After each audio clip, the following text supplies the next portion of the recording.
विराजमान है, सब साक्षी हैं। इसलिए पुत्रों की शुभ कामना के लिए हमें कोई दान करना चाहिए।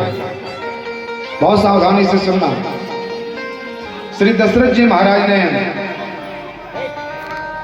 1,00,000 गाय एक बेटे के और एक पुत्र वधू की शुभ कामना के लिए दान किए हैं। वाल्मीकि जी कहते हैं, गवाम सत्सहस्त्रम चा ब्राह्मणेभ्यो नराधिपा एकैकसो ददो राजा पुत्रानुद्दिश्य धर्मता। अपने पितरों का पूजन करके, नांदी मुख श्राद्ध कर्म करके, पितरों का आशीर्वाद लेकर के एक बेटे के लिए 1,00,000 गायों का दान महात्मा ने किया। ब्राह्मणों को बुला करके स्वस्ति वाचन कर्म कराया, वेदों की ऋचाएं गाई गई। ब्रह्मा जी ने और भगवान शिव ने भी ब्राह्मण भेष धारण करके भगवान के विवाह में वेदों का मंत्र पाठ किया। दशरथ जी के सामने जनक जी ने हाथ फैला करके कहा, भगवान हमने जो भी विवाह की रीति की है, इसमें जो गलती हो भगवान आप क्षमा करिए।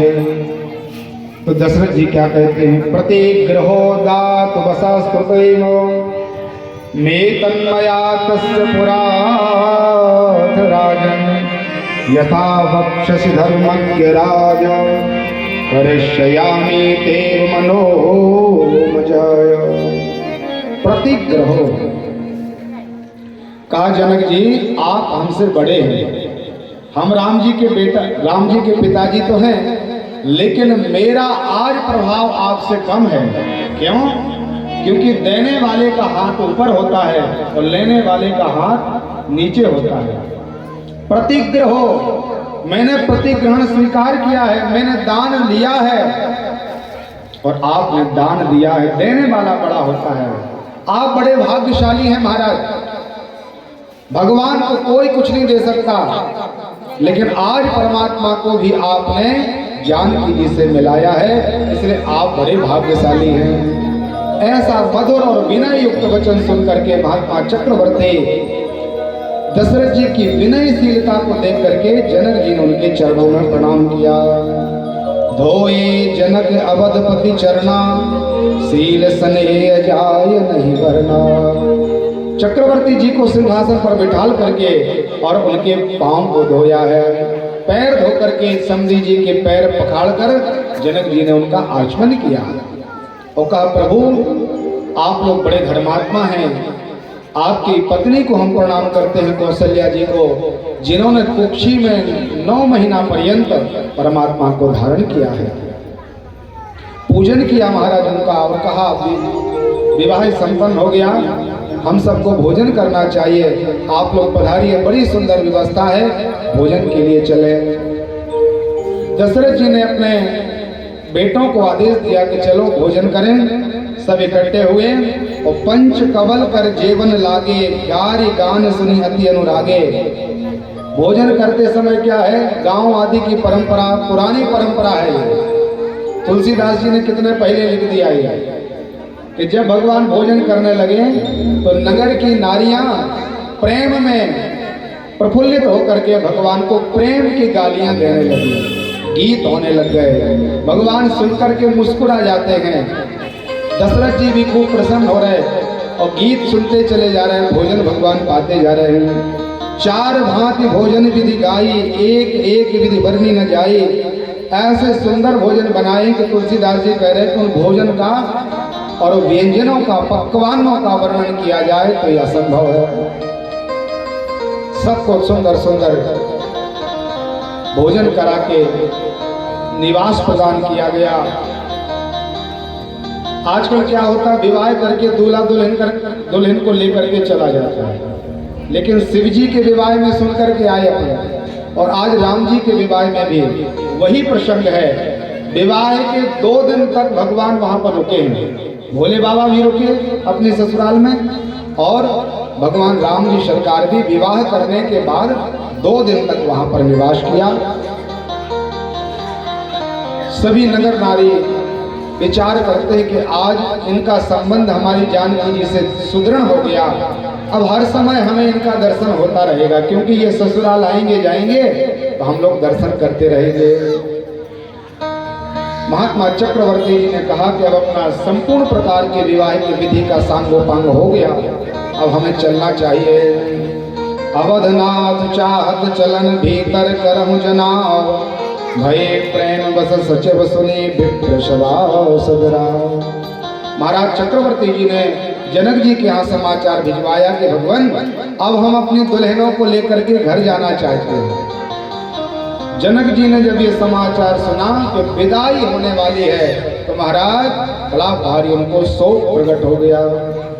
रामायण में बड़ा भारी शोक लिखा हुआ है। ज्ञानी होने के बाद भी परम ज्ञानी विवेकी है महात्मा जनक जी, और इनका ऐसा ज्ञान है कि शरीर में नहीं है इनका ज्ञान, इनका ज्ञान आत्मा में रमण करने वाला है। विदेह राज है, देह की सुध नहीं है इनके पास। लेकिन आज याद आया कि मेरी अहलादनी, मेरी बेटी जानकी जी इस आंगन का त्याग करके और ससुराल जाने वाली है।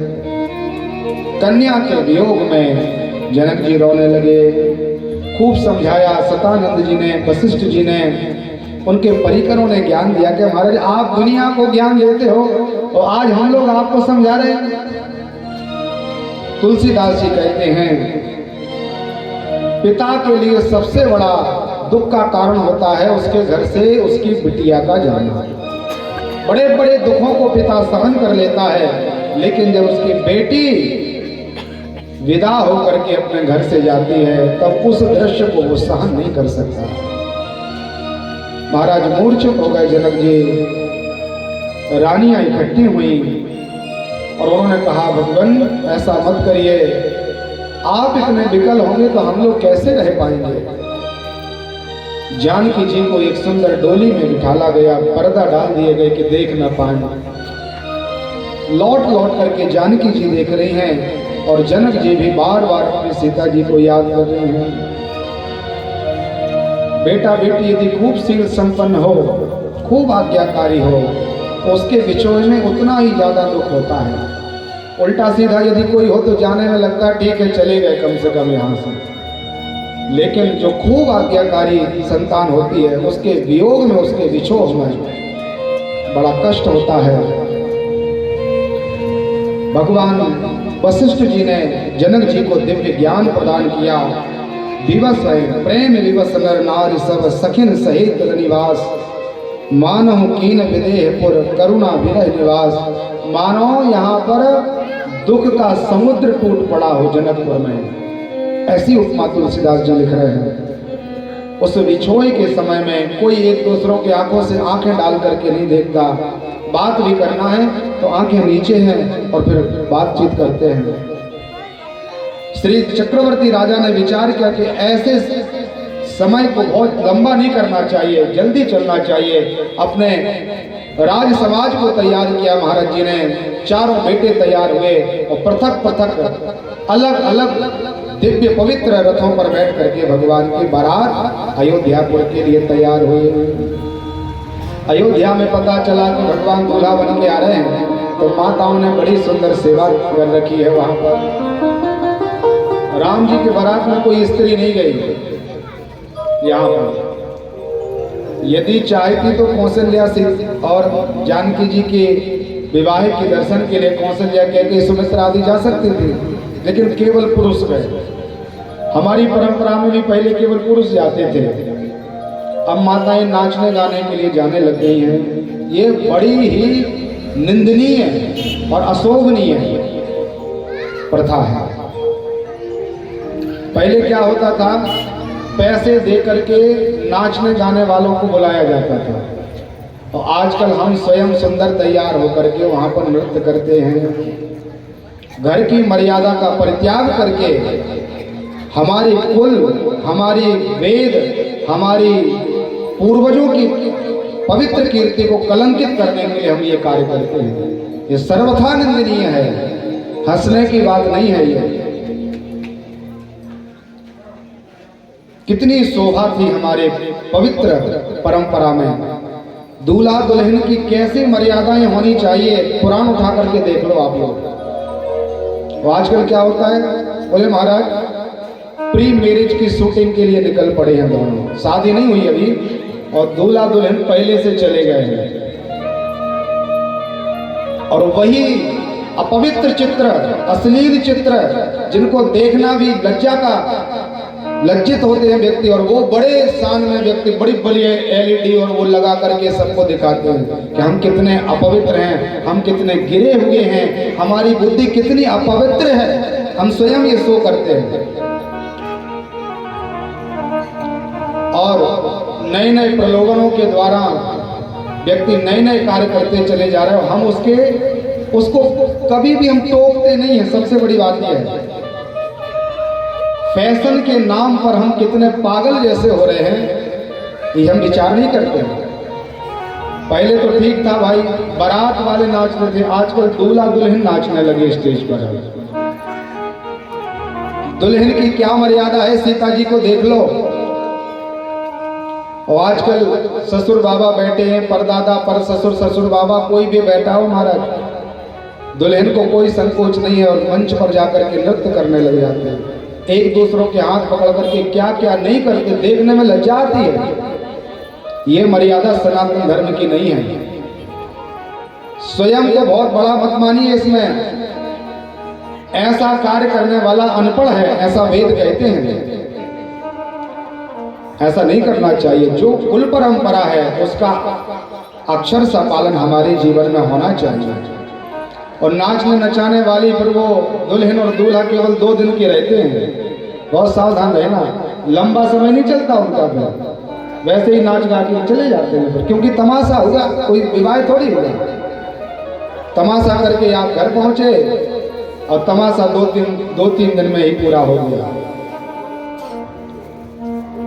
यदि आप अपनी मर्यादाओं को आगे करके, कुल परंपरा को आगे करके वैदिक रीति के साथ विवाह करेंगे तो विवाह कभी विच्छेद नहीं हो सकता, ये पक्की बात है। क्योंकि आपने उसमें समय ही नहीं दिया। हम लोगों को बड़ा कष्ट होता है जब कभी विवाह पढ़ने का मौका मिलता है तो। पंडित जी लोगों को सबसे बड़ा निंदनीय कार्य क्या है? विवाह करना। मैं तो मंच से बोल रहा हूँ, भगवान व्यास जी की कृपा हो जाए मुझे कभी कोई ब्याह पढ़ने के लिए ना मिले। आजकल का विवाह कितना खराब हो गया, विवाह के लिए कोई समय नहीं देता। और जैसे ही दूल्हा दुल्हन मंडप में आ जाए तो फूफा जी, चाचा जी, मामा जी और पता नहीं कौन कौन जी आकर के कहते पंडित जी बड़े सूक्ष्म रूप से करना है, अपने पास समय नहीं है। और जब वो कैमरा मैन उनको उल्टा सीधा आगे पीछे और पता नहीं क्या क्या करता है तो वहाँ ये जी वाले कोई नहीं दिखते कि भैया जल्दी फोटो उतारो, शादी भी तो होनी है।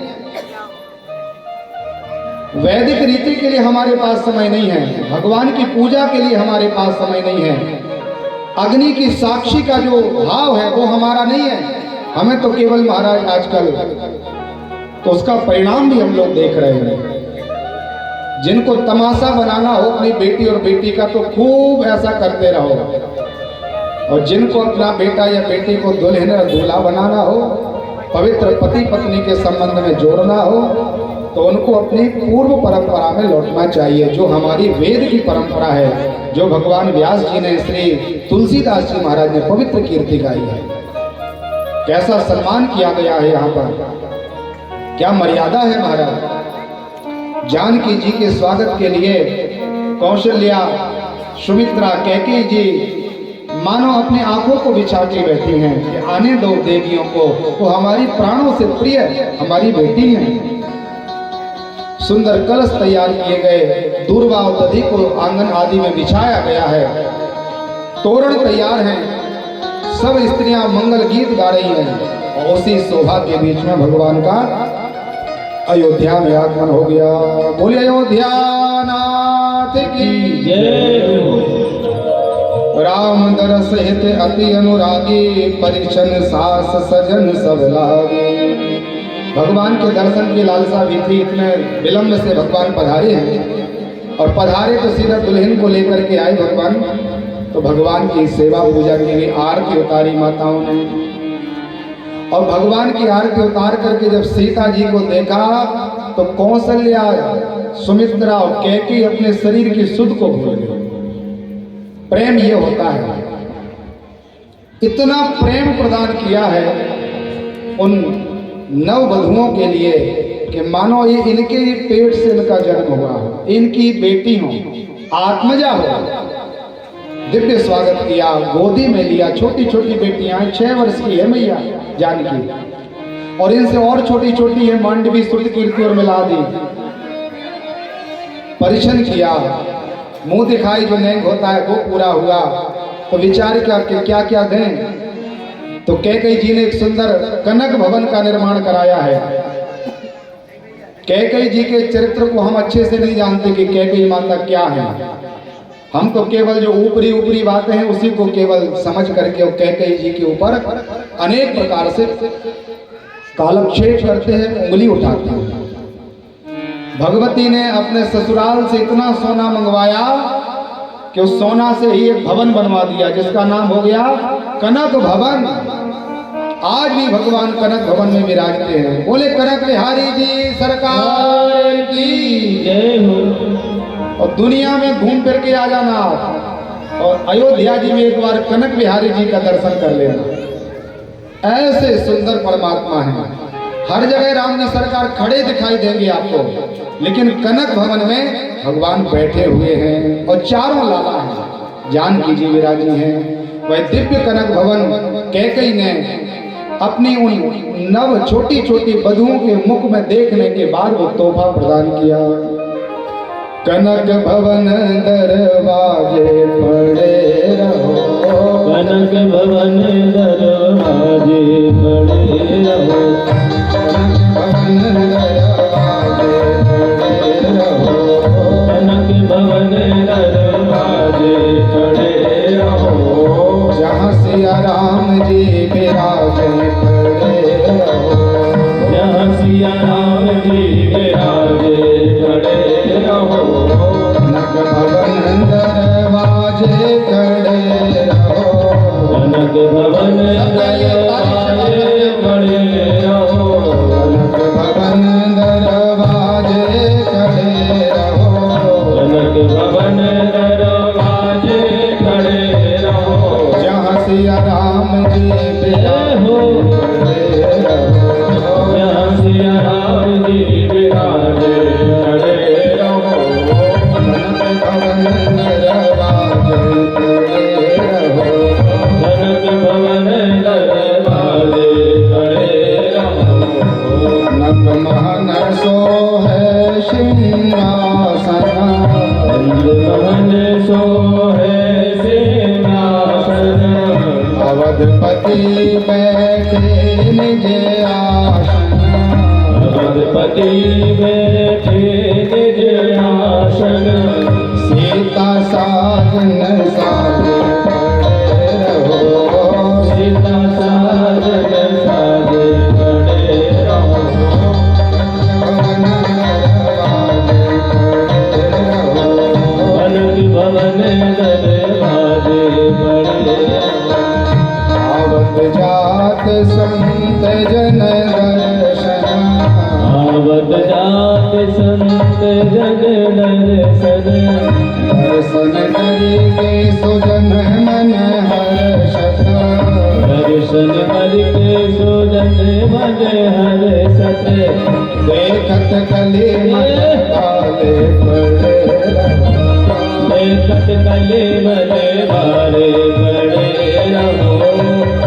कनक भवन दरवाजे खड़े रहो, कनक भवन दरवाजे खड़े रहो। अवध बिहारी सिंहासन सोहे, अवध बिहारी सिंहासन सोहे, संग श्री जन कैलली मन मोहे, संग श्री जनक लगे मन मोहे। अनुपम शोभा सारे खड़े रहो, अनुपम शोभा साड़े खड़े रहो।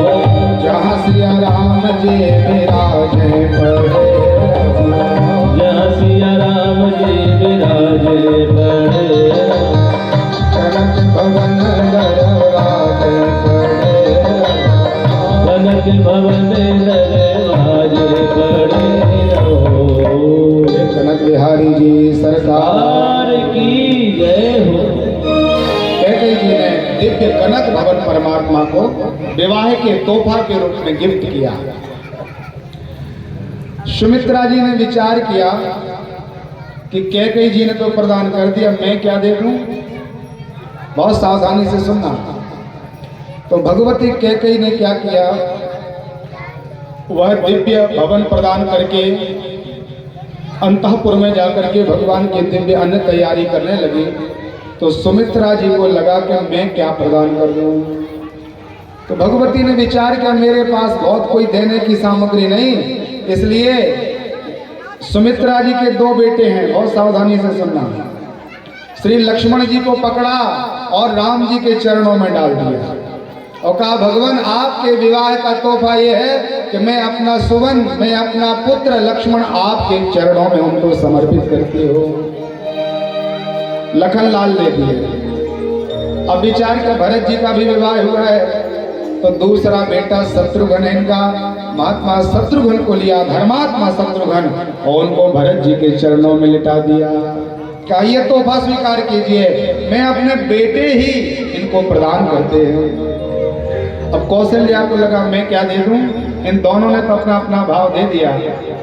तो जानकी जी से मां कौशल्या कहती हैं, देवी प्राणों के समान और दूसरी कोई वस्तु प्रिय नहीं है, लेकिन मुझे प्राण से भी प्रिय भगवान राघव है। मुझे राम जी अपने प्राणों से भी ज्यादा प्रिय लगते हैं। आज मैं आपके विवाह के तोहफा के रूप में मैं अपना हृदय का टुकड़ा राम तेरे लिए उपहार के रूप में देती हूँ। राम जी को मानो एक उपहार के रूप में जानकी जी को कौशल्या ने प्रदान कर दिया। बोल भक्तवत्सल भगवान की जय हो।